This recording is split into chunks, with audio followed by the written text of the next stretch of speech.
Recording. Hey everybody, here we are, the Soul Spa with Bev Wood. My name's Paul Bucky.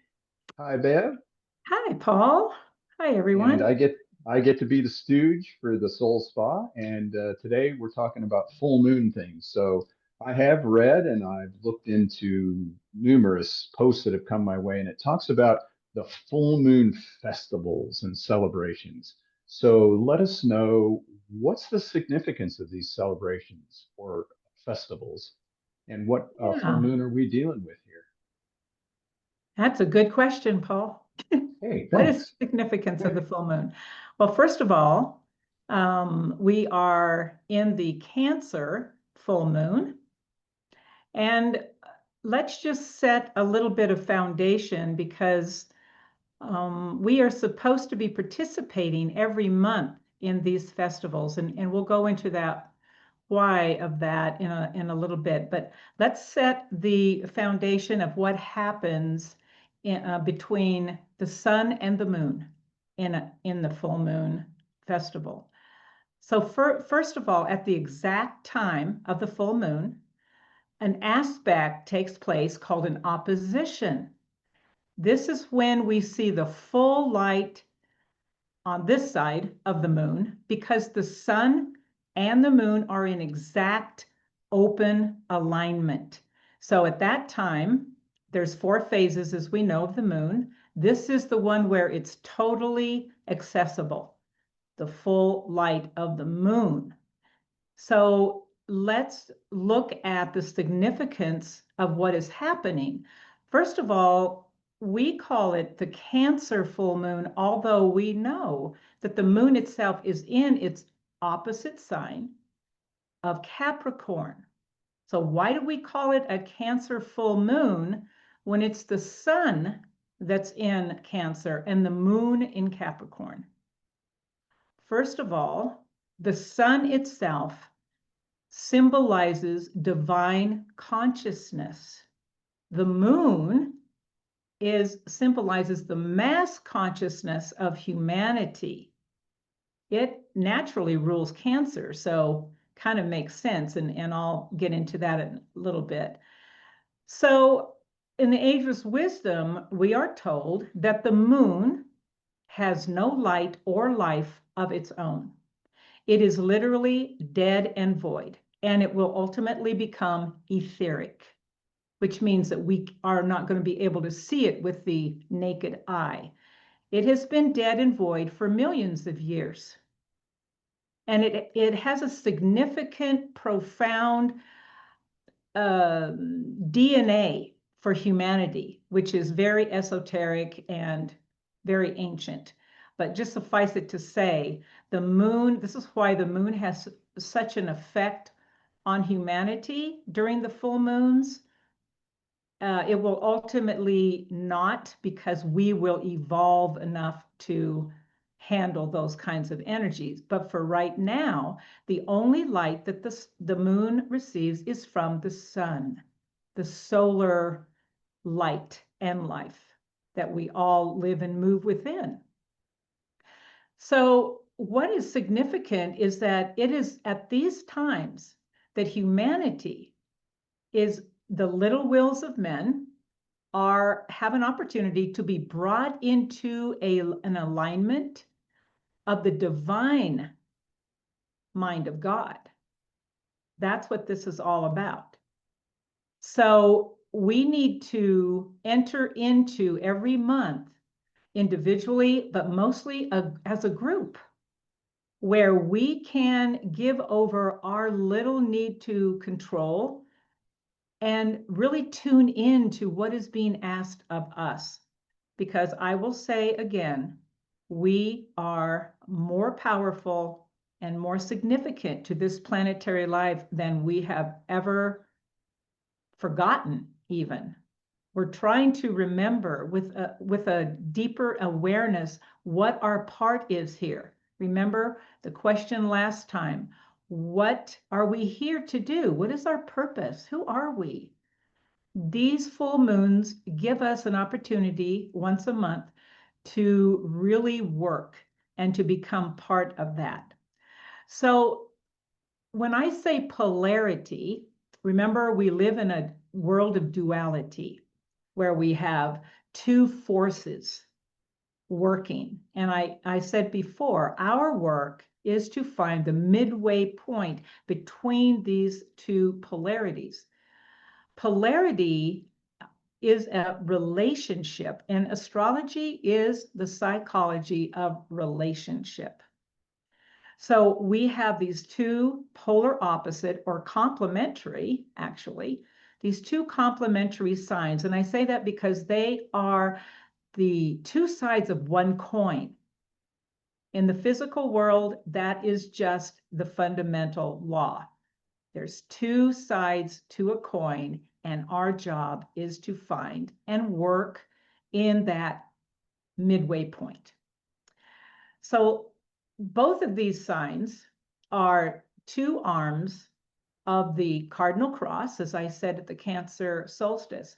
They are initiatory in their activity. Of course, Cancer initiates the summer solstice, Capricorn initiates the winter solstice, but even deeper than that, every single sign, all 12 signs, have within them the light.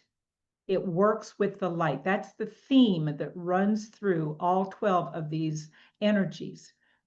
Cancer, which is a water emotional sign, is the light within the form. It's the womb. And matter of fact, the moon is the natural ruler of Cancer and the mother. So as I said earlier, there is a deep ancient history between the life of the moon and humanity itself. And we still resonate in that DNA, that mass consciousness of Cancer. It is the nurturing energy. It's called the gate in because the soul takes birth, initiates a physical life through Cancer, the womb of the physical mother. It is the need to feel secure and protected. And it is also where we learn how to nurture as well. So in Cancer, we find that we become aware of our personal environment, our home life, those that come into our family sphere of influence. So let's take a look at the complementary or polarity of Cancer called Capricorn, another initiatory energy, very earthy and practical. Water and earth are complementary as fire and air are complementary. This is how it is set up in astrology. There are 6 basic signs and then their polarities. So Capricorn is called the light of initiation. It is the gate out. Cancer, I said, was the gate in. Capricorn is the gate out. This is where we finally attain our mastery over the physical body. So for many lifetimes, we are working. We are birthed, we are experiencing, and then finally, at one particular point in evolution, the soul becomes the initiate and masters over the physical body. And what's significant is Capricorn is ruled by Saturn. Saturn is the ruler of the physical world, the limitation of the physical world. One of his names is the Lord of Karma. He is the disciplinarian, the teacher, the lesson giver. And he is actually concerned with the whole of humanity in terms of our responsibility to each other and to the greater plan of this earth logos. Capricorn is the awareness of the world environment, as Cancer is the personal, Capricorn, the polar opposite, is the world environment, and how each of us is here as a soul to help bring into potential the plan of this great being in whom we serve. We have forgotten that. We are here to serve his purpose. So Cancer and Capricorn at this time, the divine will that is holding Cancer, this nurturing essence, let's look at it. This is initiatory times for not just humanity, but for the planetary scheme as well. So at this time, let's take advantage as a group called humanity, the fourth kingdom in nature, to take up the gauntlet of our responsibility. We are here to nurture ourselves and each other and all the life below us, the fourth kingdom, the three lower kingdoms it is referred to. The planetary life, that is who we are. That is what we have signed up to do. And these full moons give us the opportunity to remember, if we can truly bring our little will under the control of the greater will of the divine consciousness.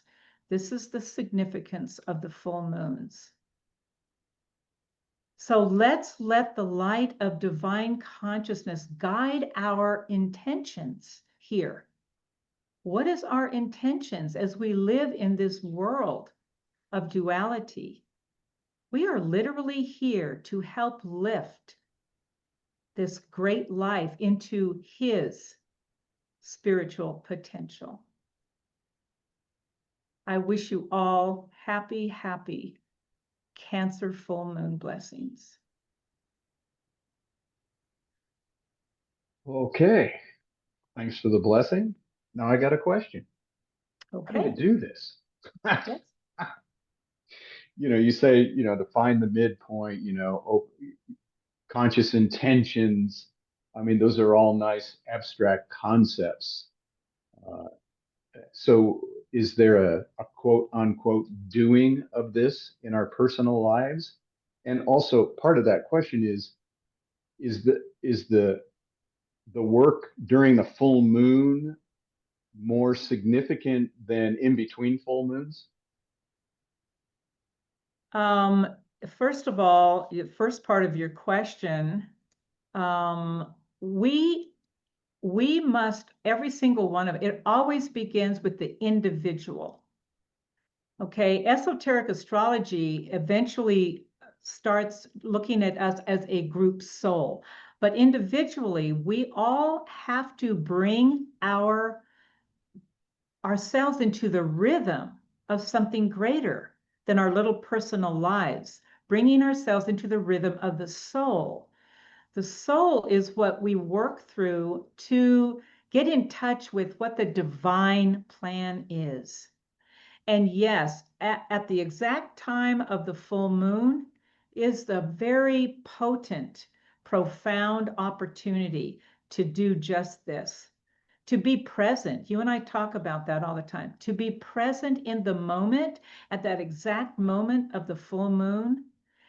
Can you imagine if all of humanity is resonating in that moment and paying attention and giving the divine will its control over our little mass consciousness that only really sees the physical world. We are so much more than that.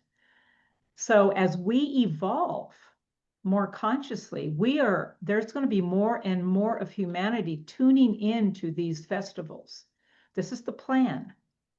Okay, the plan is as a group, not individually. Yes, we have to begin that way, but to answer your question, absolutely. At that exact moment of that fullness, wow, what a amazing point of tension. And we are put right in the center of that duality, of those two powerful energies of light. Light is actually the manifestation of love in the physical world. It is consciousness. This is the theme for all of astrology, to take the light in these 12 different differentiations and bring it into a profound alignment as a group. This is the work that we are being asked to do as we move forward in our conscious evolution. And just one other question. So we each have our own particular chart, our own particular work. And does that give us a little more information on how to use these full moon phases? So let's look at it this way. Each one of us is a thread, a beautiful, radiant thread from one group soul. That's the essence of our beingness at this point as personality lives. When we can look at our own spiritual contributions to that group, this is key in how we can, I think this is significant as we go forward for us to have just a rudimentary understanding of these 12 lights. Like really just have a basic knowledge of those energies that are interplaying. Remember, it is, I don't know if you remember or not if I said this, but according to the ageless wisdom, the zodiac itself is an illusion. What is significant is they're just a dim reflection of the true essence of these 12 lights. The constellations, I think I mentioned that last time. The 12 constellations are the originating source of the light. And by the way, these constellations are made up of a group of entities. There's not a single star in each of them. There are myriads of stars, some of them more highlighted, more advanced, more evolved, and those are the ones that we can see. These are groups of entities, and we have an opportunity to tune into that during these full moons. A little daunting maybe, but as we evolve consciously, this is what will start playing out. That's the basis of esoteric astrology instead of the personality-based astrology. This is soul-centered astrology. All right. I look forward to being guided more and more into these little festivals. And I hope all of Yes. you out there are too. We'll do these every month on a full moon. And then in between, we do the ageless wisdom. So we want to thank Bev for imparting her wisdom to us. And we look forward to more of that. Thanks, Bev. Thank you, Paul. Thanks, everyone.